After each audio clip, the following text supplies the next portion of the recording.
یہ واقعہ ایک بزرگ آدمی کا، اور وہ اپنے شہر میں نا گزر بسر کرتا تھا۔ اس نے ریڑھا رکھا ہوا تھا، سامان چھوڑتا تھا، جسے ہم کہتے ہیں کہ بھاڑے پہ اس نے وہ چلاتا تھا اپنے ریڑھے کو۔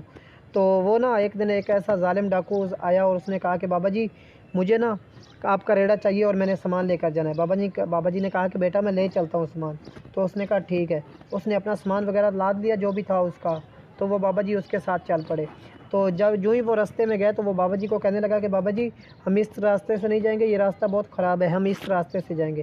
تو بابا جی نے کہا کہ ٹھیک ہے۔ بابا جی اسے لے کر اس راستے سے چل پڑے، لیکن جو ہی وہ راستے میں گئے تو آگے جنگل آتا تھا راستے میں، اور جہاں ہی جنگل آیا اور ڈاکو نے کہا کہ بابا جی میں تو تمہارے ریڑھا چھیننے کے لیے تمہیں لایا ہوں۔ تو بابا جی نے جب چار چفیرے دیکھا تو ہڈیاں ہی ہڈیاں پڑی ہیں، لاشیں ہی لاشیں پڑی ہوئی ہیں۔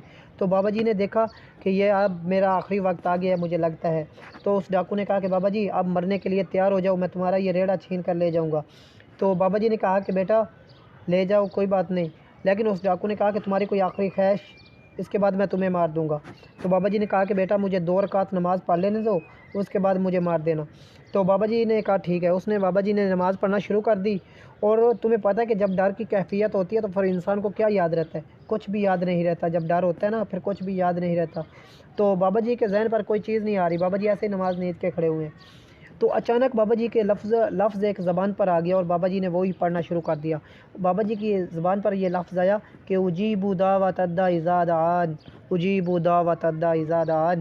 تو بابا جی کی زبان پر یہی ایک حرف آ گیا۔ بابا جی اسی حرف کو پڑھتے رہے۔ تو جو ہی بابا جی نے نماز سلام پھیرنے کے قریب آئے تو ایک گھوڑے پر اسوار آیا، جیسے ہوا آتی ہے ایسے ہی آیا، اور اس نے تلوار سے اس ڈاکو کے سر کو اڑا دیا۔ تو بابا جی نے پوچھا کہ تم کون ہو؟ بابا جی نے پوچھا کہ تم کون ہو میاں؟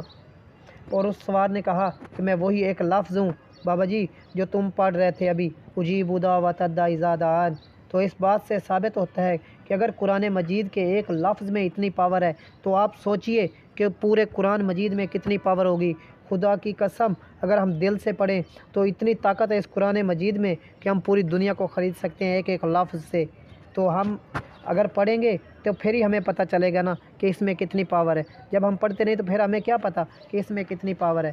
پڑھ کر تو دیکھیے ایک بار۔